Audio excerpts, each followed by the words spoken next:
Bonjour tout le monde! Aujourd'hui, la courbe des possibilités de production, ou pour les intimes, la CPP.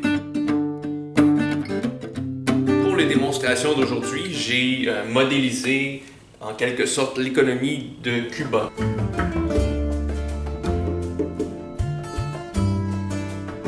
Cuba qui est une république socialiste, vous le savez peut-être. Mais en fait, ça ne change rien ici dans l'analyse, que ce soit un pays capitaliste ou communiste, ou peu importe l'étiquette, peu importe le système économique, ça ne change rien. On a le problème de rareté dans n'importe quel système économique. Donc la rareté, elle est ici représentée, comme vous l'avez lu, par la courbe des possibilités de production, qui représente la frontière entre ce qui est possible et ce qui est impossible.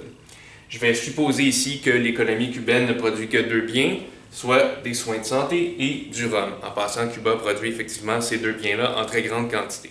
Donc je vous rappelle les principes de base. Sur les deux axes, on a les produits finis, donc les extrants, et on les produit à l'aide de facteurs de production, des intrants, qui sont sous-entendus dans tout ça. Donc les intrants, ils ne sont pas ici, mais on doit juste se rappeler qu'ils sont disponibles en quantité limitée. Donc la main-d'œuvre, l'espace, la terre, les équipements, etc.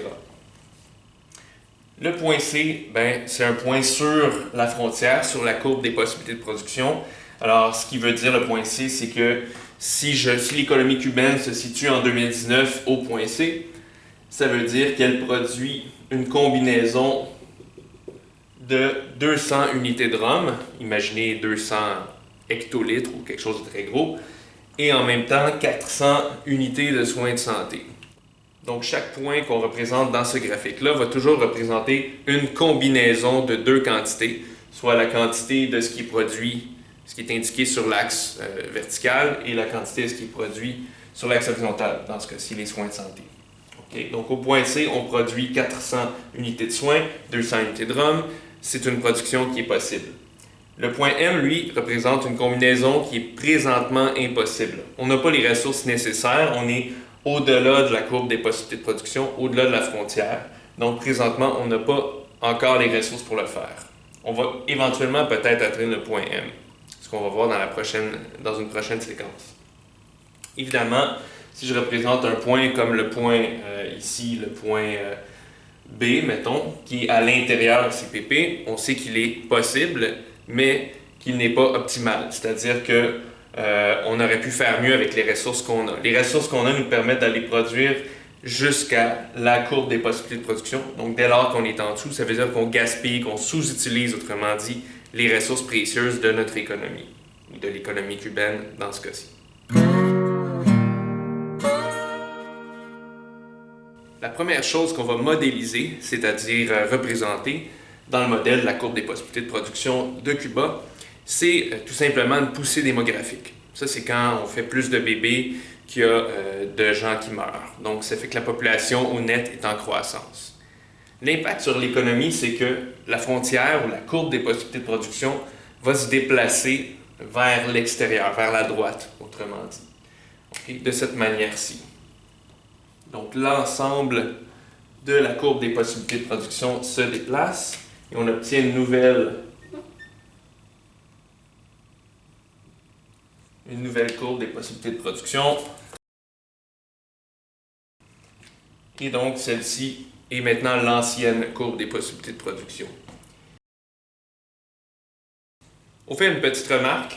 Je dis depuis tout à l'heure courbe des possibilités de production, mais il y a un cas particulier où la courbe est plutôt une droite. Donc, c'est une CPP qui est linéaire.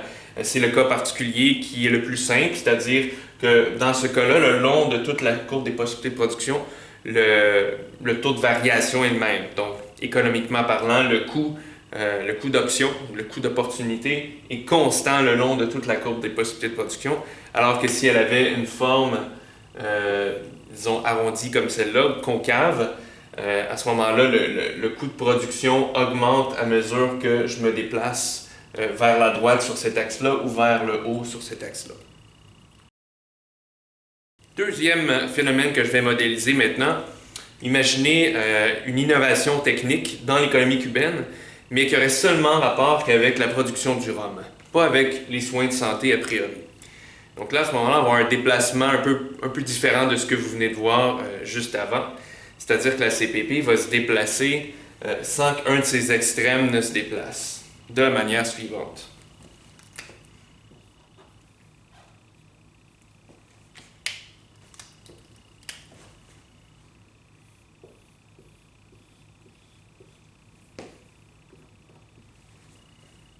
Donc, voici la nouvelle CPP, voici l'ancienne. Qu'est-ce qu'on voit? Le maximum de soins de santé est encore établi à 800 unités, mais le maximum de ROM a augmenté à quelque chose comme presque 600 unités. Là. Je suis rendu au bout de l'axe. Donc, une innovation technique qui ne touche qu'un secteur de l'économie ne va pas faire un déplacement comme dans notre exemple précédent de la CPP avec la fameuse poussée démographique. Un exemple un peu plus négatif ici cette fois, imaginez, Cuba c'est une île, imaginez maintenant que Cuba est frappé par une catastrophe naturelle. Un gros séisme, un raz-de-marée, un ouragan, okay? Donc quelque chose qui va détruire des ressources, qui va possiblement donc diminuer même la population cubaine. Alors qu'est-ce qui va arriver? C'est que la courbe des possibilités de production va se déplacer cette fois-ci vers l'intérieur ou vers la gauche, de cette manière-ci.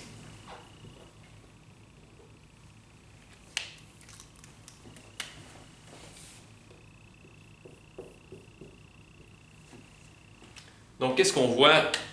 La combinaison représentée par le point C, qui donnait auparavant environ 400 unités de soins et 200 unités de ROM, elle n'est plus possible. Le point C n'est maintenant plus possible. Le mieux qu'on puisse faire, maintenant qu'on a perdu des ressources, des facteurs de production, bien avec les ressources qui restent, le mieux qu'on puisse faire en termes de ROM et de soins de santé, c'est un point peut-être comme celui-ci, comme le point que je vais appeler C'. Donc un point, comme on le voit, là, on aurait à peu près 300 unités de soins et à peu près une centaine d'unités de ROM. Donc on a perdu des ressources, des ressources humaines, il y a peut-être une usine de ROM qui a été complètement détruite. Et avec les ressources qui restent, il est clair qu'on ne peut pas faire autant de chacun des deux extrants qu'avant que la catastrophe naturelle se produise.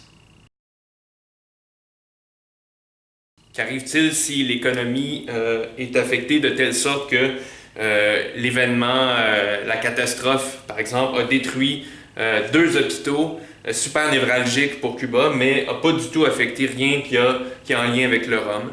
Eh bien, il va y avoir un déplacement un peu particulier cette fois-ci de la courbe des possibilités de production.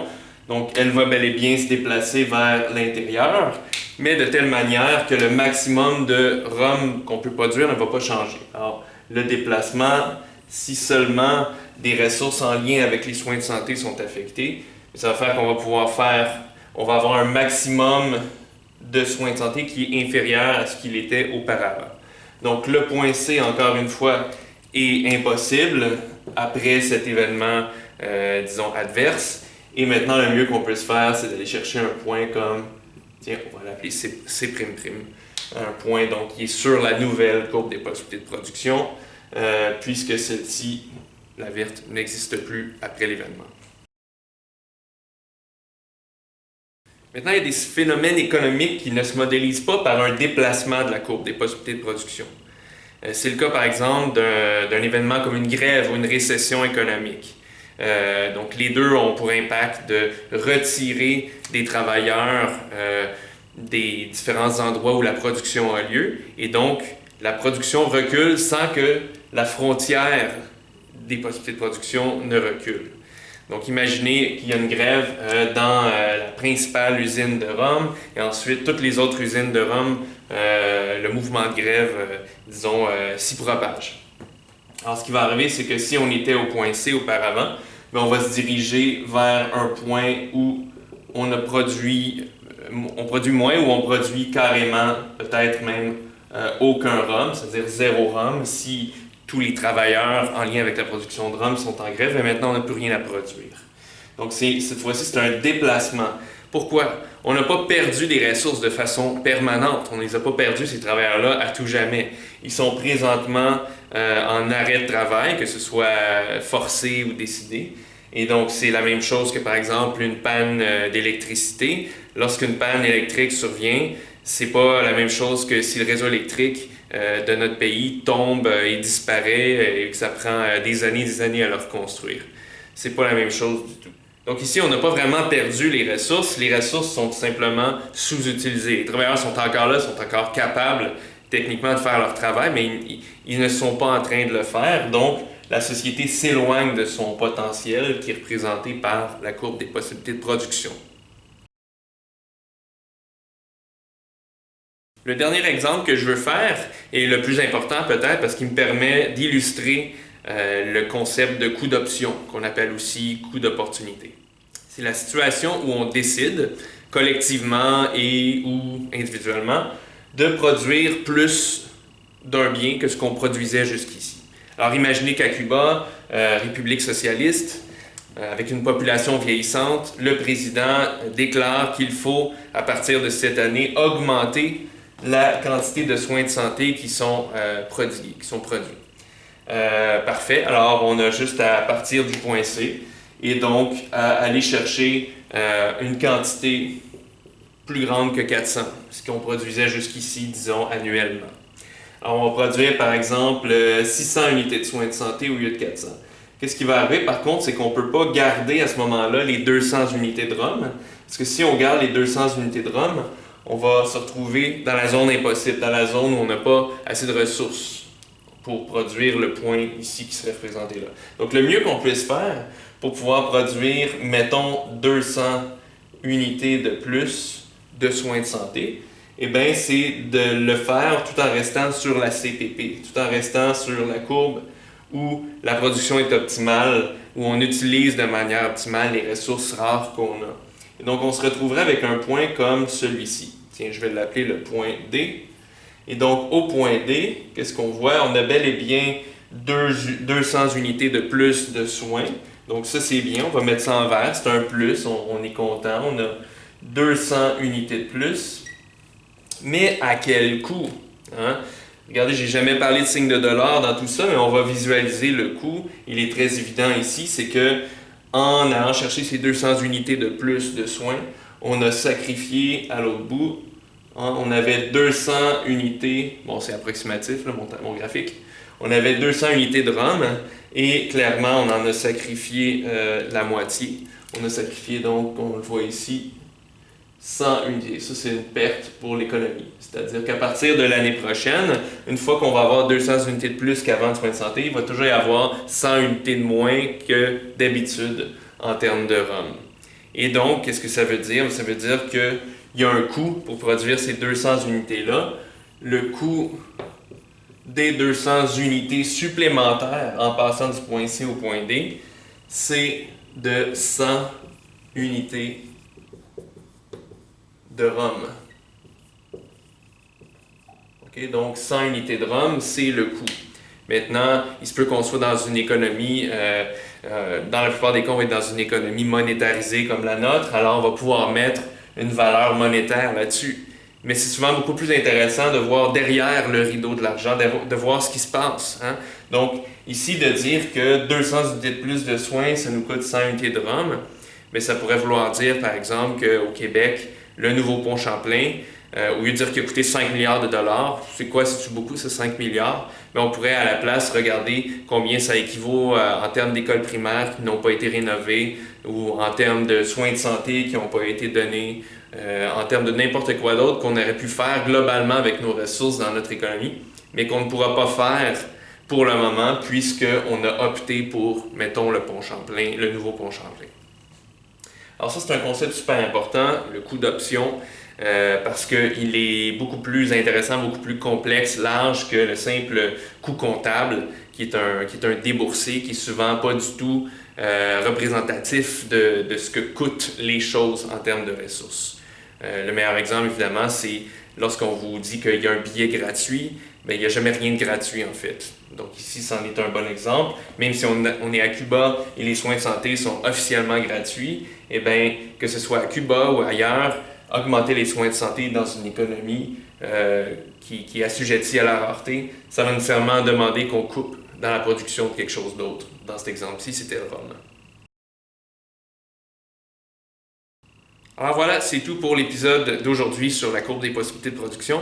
Au prochain épisode, l'épisode 2, on va approfondir la notion de système économique.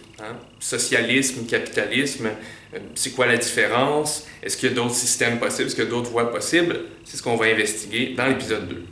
À bientôt!